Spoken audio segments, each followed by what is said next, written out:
pessoal, eu sou o Pedro Brandão, professor de língua portuguesa formado pela PUC do Rio de Janeiro. Começa agora mais uma videoaula do nosso canal Português Papo Cabeça. Em primeiro lugar, inscreva-se no nosso canal para não perder nenhuma das nossas próximas videoaulas e ative o sininho para receber todas as notificações.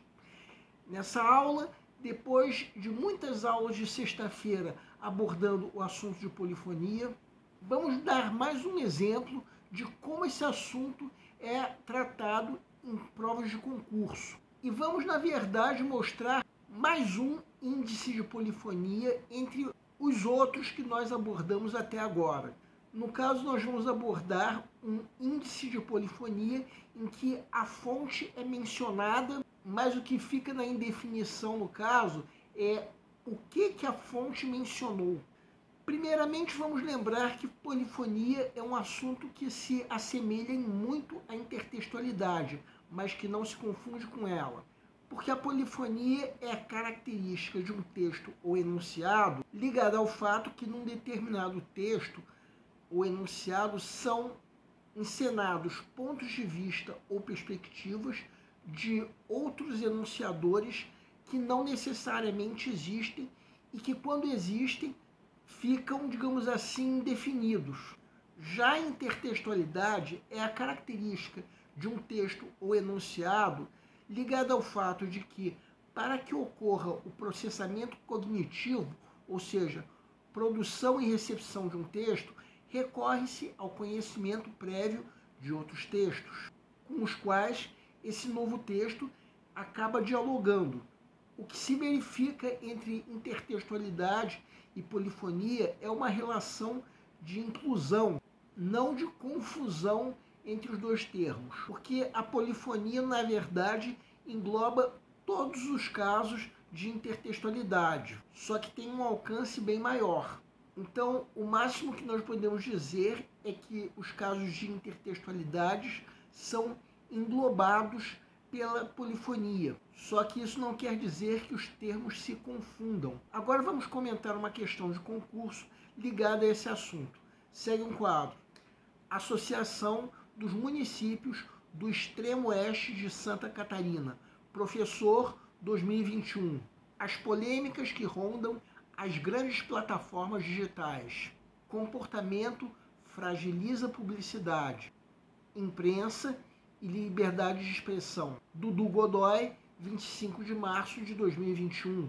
As transformações promovidas pela tecnologia, destacadamente com o surgimento das grandes plataformas digitais, já garantiram a alcunha de que este é o novo capitalismo, composto por gigantes que atuam com buscadores e redes sociais.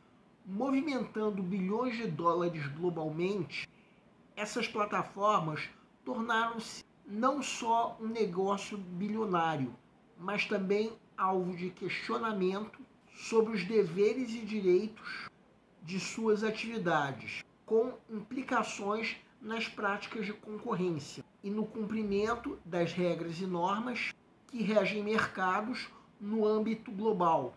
Uma dessas polêmicas diz respeito à remuneração do conteúdo jornalístico por parte dessas plataformas, que reproduzem os conteúdos da imprensa e angariam publicidade e anunciantes com base neles, sem remunerar os veículos.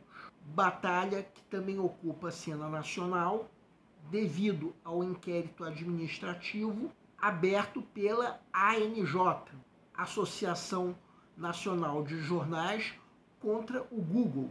Mas há outra questão que afronta a regra que ajudou a fortalecer essa indústria, a de que a publicidade deve remunerar veículos e agências com base nas normas padrão estabelecidas pelo sistema de autorregulação do SEMP, Conselho Executivo de Normas Padrão, que até aqui impediu a concorrência predatória e garantiu a sustentabilidade da atividade, com transparência e ética.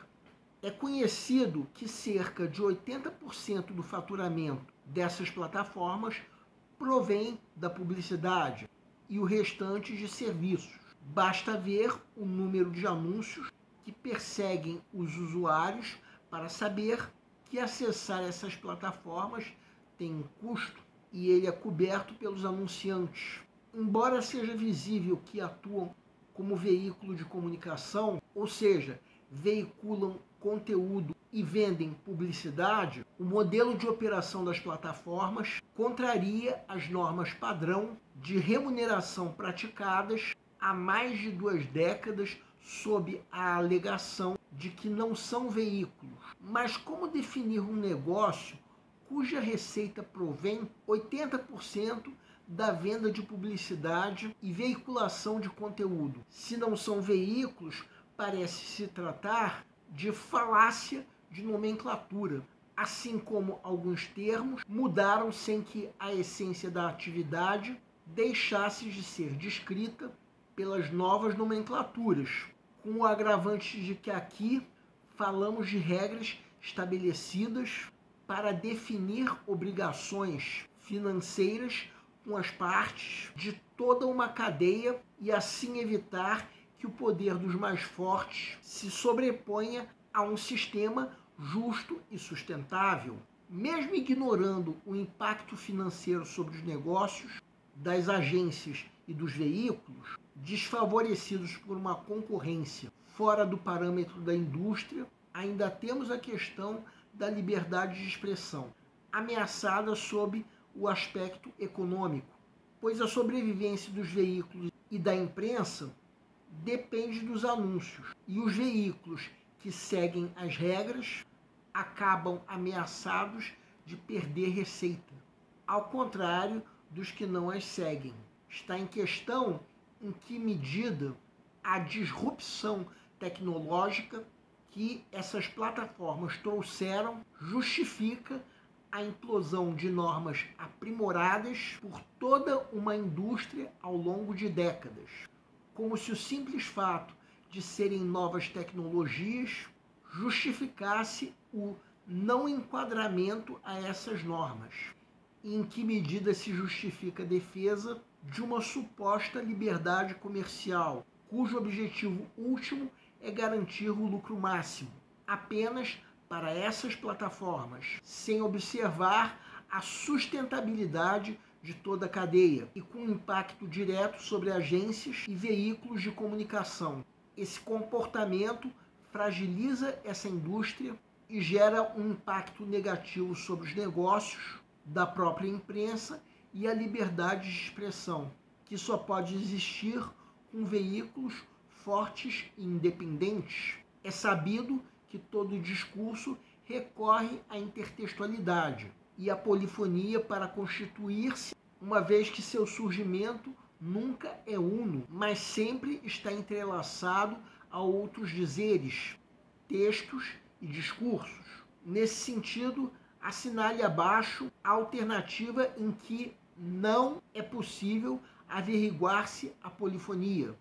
A de que a publicidade deve remunerar veículos e agências com base nas normas padrão estabelecidas pelo Sistema de Autorregulação do SEMP, Conselho Executivo das Normas Padrão, 4º parágrafo. B. O modelo de operação das plataformas contraria as normas padrão de remuneração praticadas há mais de 2 décadas, sob a alegação de que não são veículos. 6º parágrafo. C. Esse comportamento fragiliza essa indústria e gera um impacto negativo sobre os negócios da própria imprensa e a liberdade de expressão. 10º parágrafo. D. Batalha que também ocupa a cena nacional devido ao inquérito administrativo aberto pela ANJ, Associação Nacional de Jornais, contra o Google. Peço para que deem uma pausa antes de ser dado o gabarito. O gabarito é letra C. A pergunta do enunciado é: em qual das alternativas não se verifica um caso de polifonia? Vamos supor que você esteja na fase de pré-leitura, a fase em que, de acordo com o método que nós já propomos em outra videoaula, o candidato está fazendo uma leitura da prova como um todo, a fim de avaliar o grau de dificuldade de cada questão. Chega nessa questão, o texto é longo, todo mundo concorda? Assim sendo, uma vez que o candidato tem nessa questão apenas uma das que ele precisa ler e avaliar o grau de dificuldade, será que nós podemos eliminar com segurança nessa fase qualquer uma dessas alternativas? Lembrando que o enunciado pergunta é qual alternativa não corresponde a um caso de polifonia. Nós até podemos ter uma certa certeza, digamos assim, 80% da alternativa C, que na verdade as outras alternativas utilizam a polifonia, daqui a pouco nós vamos mostrar por quê. Então o ideal, eu diria, que é atribuirmos um nível médio de resolução e deixarmos para resolver essa questão mesmo depois. Agora vamos supor que chegou o momento de se resolver mesmo a questão. A alternativa C, que é o gabarito, é o 10º e último parágrafo do texto. Em que sentido nós teríamos aí um caso de polifonia? Ou seja, a característica de um texto ou enunciado ligado ao fato de que nesse texto são encenados pontos de vista ou perspectivas de outros enunciadores. Em sentido nenhum. Isso não ocorre nesse trecho. O que nós temos aí é simplesmente a conclusão de tudo que foi dito no texto. Não perspectivas ou pontos de vista de outros enunciadores, nem tampouco indefinição ou indeterminação de quem sejam esses enunciadores. Bem, das alternativas incorretas, ou seja, daquelas em que se verifica sim a polifonia, vejam primeiramente a alternativa A e o parágrafo onde ela aparece. Quem quiser pode dar uma pausa para reler. Reparem que aqui é mencionado quem foi que estabeleceu as normas padrão, mas fica indefinido que normas padrão são essas. Ou seja, temos aí um caso de polifonia. No caso, mais um índice de polifonia entre aqueles que nós estudamos. A intertextualidade ocorreria se o texto mencionasse que normas padrão são essas. Agora vejam a alternativa B. Mais uma vez temos polifonia porque não sabemos quais são as normas padrão referidas. Se soubéssemos, teríamos um caso de intertextualidade. Vejam, por fim, a alternativa D. Mais uma vez, a fonte da premissa é mencionada, no caso, a ANJ, mas não se fala o que esse inquérito diz. Assim sendo, a alternativa C é a única que responde corretamente à pergunta do enunciado, sendo, portanto, o gabarito da questão. Bem, essa questão que nós acabamos de analisar é sobre polifonia. No caso, mais um índice de polifonia entre aqueles que nós já abordamos em aulas anteriores. Esse índice de polifonia ocorre quando a fonte da premissa é mencionada, sem que a premissa seja. E o assunto de polifonia, por enquanto, fica por aqui. O nosso canal Português Papo Cabeça antigamente se chamava Aprenda a Língua Portuguesa. Cada vez mais estaremos focados em vocês, que estão movendo a roda da história para que seja criado um futuro melhor para todos.